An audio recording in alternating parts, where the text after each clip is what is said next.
මේ වෙනස්ම තාලේ මාළු ඇඹුල් තියලා එකක් හදමුද? දැන් ඔයාලට සාම්ප්‍රදායික විදිහට හදන්න ඕන නම් ඒ වගේ රෙසිපි මම කලින් දීලා තියෙනවා. ඉතින් සාම්ප්‍රදායික විදිහට එහෙමත් නැත්නම් විනාඩි 10කින් විතර වගේ හදන්න ඕන නම් ඒ වගේව දාලා තියෙනවා. ඒ රෙසිපි බලන්න. මේක ටිකක් වෙනස් එකක්. එහෙනම් බලමු. කෙලවල මාළු මම අරගෙන තියෙන්නේ.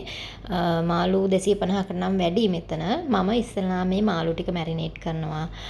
ඔලිව් ඔයිල් දාගත්තා. තේ හැඳි භාගයක් විතර වගේ. ඔයාට තෙල් අවශ්‍ය නැත්නම් එයා ෆ්‍රයි කරන අයට තෙල් නොදාම හදාගන්න පුළුවන්. ඊට පස්සේ ලුණු ටිකක් දාගන්නවා. මේකට දෙහි ඇඹුල් නම් මුකුත් මම දාන්නේ නැහැ. මොකද ඇඹුල් තියල් එකක් හදන නිසා මේකත් ඇඹුල් වුණොත් මාළු කෑලි ගොඩක් ඇඹුල් වෙනවා. ලුණු ටික දාගෙන ඊට පස්සේ එකතු කරගන්නවා මිරිස් කුඩු දාගන්නේ මාළු කෑලි වල පාට වෙනස් වෙන්න. මම කියවනේ මේක සාම්ප්‍රදායික එකක් නෙමෙයි කියලා. පොඩ්ඩක් පාට වෙනස් වෙන්න කළු පාට අඩු කරලා ටිකක් වෙනස් තාලෙකට තමයි ඇඹුල් තියල් එක හදන්නේ. මේ ඔක්කොම දාලා ටිකක් වෙලා අනලා පැය භාගයක් විතර තියලා තියන්න ඕනි. ඊට පස්සේ මේක මම එයා ෆ්‍රයි කරා අංශක 200ට. තව ටිකකින් කියන්න අමතක කරනවා මම එනසාල් කුඩු ටිකක් තමයි දැන් ටිකකට කලින් දැම්මේ. ඊට පස්සේ මේක මම පැය භාගයක් තියලා එයා ෆ්‍රයි කරා අංශක 200ට විනාඩි 20ක්. පුළුවන් උපරිම උෂ්ණත්වයට දාන්න. දැන් එයා ෆ්‍රයර් එහෙමත් නැත්නම් oven එකක් නැති කෙනෙක් නම් ඔයාට පුළුවන් මේක තෙල් චුට්ටක බැදලා ගන්න. මාළු කෑල්ලේ දෙපැත්ත හොඳට හයි වෙලා එන්න තමයි ඕනි.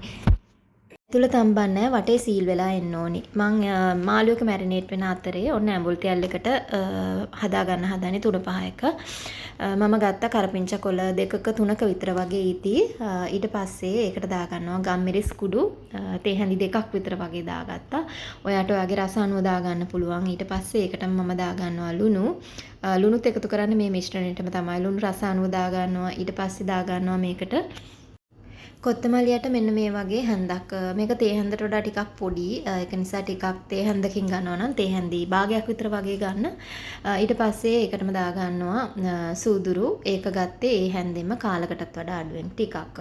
ගොඩාක් 3-5 රස එන්න නෙමෙයි උනාට ටිකක් 3-5 රස එන්න තමයි එකතු කරගත්තේ. ඊට පස්සේ කුරුඳු කෑල්ලක් එනසාල් කරලක් ඒ වගේම ලුණු ඔයාට පස්සේ ඇඩ්ජස්ට් කරගන්න පුළුවන්. ඒ වුණාට මේකටත් දාලා අඹර ගන්න. මදි වුණොත් දාගන්න පුළුවන්. ඒක නිසා ටිකක් දාගන්න. තව මේකට මම පෙන්නන විදිහේ සාමාන්‍ය ප්‍රමාණය ගොරක කෑලි 2ක් දැම්ම. ඔයා ගන්න ගොරකවල ඇඹුල් රස අනුව ගොරක අඩු වැඩි කරගන්න. ගොරක කෑලි ටික මම පොඩ්ඩක් වතුර එකක් දාලා මයික්‍රෝවේව් එකට දාලා ගත්තේ. හොඳට සොෆ්ට් වෙලා එන්නේ නැත්නම් අඹරන්න බැරි නිසා මේ වගේ දැන් අතින් පොඩි වෙන ගානට ඔයාට ලිපේ තම්බලා ගන්න පුළුවන්. එහෙම නැත්නම් හොඳ මෙලෙක් ගොරක තියෙනවා නම් තම්බන්න ඕනේ නැහැ. හොඳට සෝදලා ගන්න. ඒ ටික දාලා ඉවරලා මම ඒකට වතුරත් බොහොම පොඩ්ඩක් එකතු කරලා අඹර ගන්නවා මේක. සුදු ලුණු බික් 6-7කුත් දාලා. සාමාන්‍යයෙන් මම සාම්ප්‍රදායික විදිහට හදනකොට මේ වගේ දේවල් දාන්න නැහැ මේකට. ඉතින් ඒ රෙසිපි ඕනනම් ඔයා ඒක බලන්න. මෙන්න මේ වගේ ටිකක් කෑලි හිටින්න අඹර ගත්තා. ආයේ දාපු දේවල් ඔක්කොම ටික ඊට පස්සේ මේකට මම තව වතුර චුට්ටකුත් දාලා මේක මාළු කෑලි වල දවට ගන්න පුළුවන් විදිහට හදා ගන්නවා.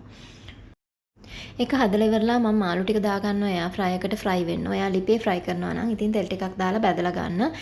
එයා ෆ්‍රයි එකේ මම කලින් තෙල් දාපු නිසා තෙල් මොනවත් දාන්නේ නැහැ. ඔයා තෙල් කන්න නැත්නම් තෙල් නොදාම මේක ෆ්‍රයි කරගන්න එයා ෆ්‍රයි එකට දාලා. ඊට පස්සේ මම දැන් මේ මාළු ටික හදන හට්ටිය හදා ගන්න හදන්නේ. කෙසෙල් කොළ 2-3 කඩියට දා ගන්නවා. අඩිය අලන්න නැති වෙන්න සාමාන්‍යයෙන් ඇඹුල් තියලා හදනකොට දාන විදිය. එහෙම නැත්නම් ඔයාලට කරපිංච කොළ ටිකක් දා ගන්න පුළුවන්. කෙසෙල් කොළ නැත්නම් රම්පේ කොළක් දාන්න පුළුවන්. ඊට පස්සේ ඒකට උඩින් දා ගන්නවා රම්පේ කරපිංච ටිකක් මේක හොඳට සුවඳ වෙලා එන්න. ඊට පස්සේ අර අඹරගත්ත පේස්ට් එක මේකට දා ගන්නවා. වතුර ටිකක් එහෙම දාලා පේස්ට් එක එකතු කරලා අනිවාර්යයෙන්ම මාළු ටික දාන්න කලින් මේකේ ලුණු කොහොමද කියලා බලන්න. ලුණු බදිනම් ඔයාලට මේ වෙලාවෙම ටිකක් එකතු කරගන්න පුළුවන් මාළු එකට. මේක හදන්න කෙලවල්ලම අවශ්‍ය නැහැ. කෙලවල්ල බල තලපාත් එතකොට ඔය අලගුඩු වගේ මාළු සාමාන්‍යයෙන් ඇඹුල් තියල් වලට ගන්න මාළු යට ගන්න පුළුවන්. මේ තියෙන මම එයා ෆ්‍රයි කරගත්ත මාළු ටිකේ ඔයාලට පේනවා වටේ පොඩ්ඩක් කර වෙලා තියෙනවා. ඇතුළ හොඳට මේක සොෆ්ටට තියෙන්නේ. අර ගොඩාක් ලොකු උෂ්ණත්වයක මේක ෆ්‍රයි කරගත්ත නිසා මේ වගේ ඔක්කොම දේවල් ටික හොඳට දවටගෙන අර මිශ්‍රණයේ මේ වගේ හොඳට මික්ස් කරලා ඊට පස්සේ ලිපේ තියන්න තමයි තියෙන්නේ. මම පෙන්නන්නම් ටික වෙලාවක් ගියාට පස්සේ මෙන්න මෙහෙම උතුරලා එනවා මේ ගානට.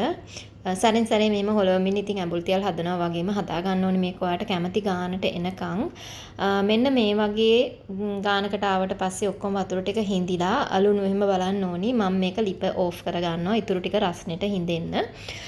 හිඳුනට පස්සේ ඔයාට මෙන්න මෙහෙම තමයි පේන්නේ ඔක්කොම ටික හිඳිලා කෑල්ලක් අරගෙන පෙන්නන්නම්. ඇතුළ හොඳට සොෆ්ටට තියෙනවා කියලා ඔයාලට පේනවා මේක අර ෆ්‍රයි කරා කියලා හයි වෙලා කන්න බැරි ගානට නෑ. හොඳට සොෆ්ටට තියෙනවා වටේ ඔක්කොම ටික හොඳට මාළු එකේ කෝට් වෙලා. ඔන්න එහෙනම් ආයෙම මාළු ටිකක් ගෙනාවට පස්සේ මේ විදිහට ටිකක් වෙනස් ඇඹුල් තියල් එකක් හදලා බලලා මගෙත් එකත් ෂෙයා කරගන්න හැමදාමත් වගේ thank you වීඩියෝ එක බලාගෙන හිටියට.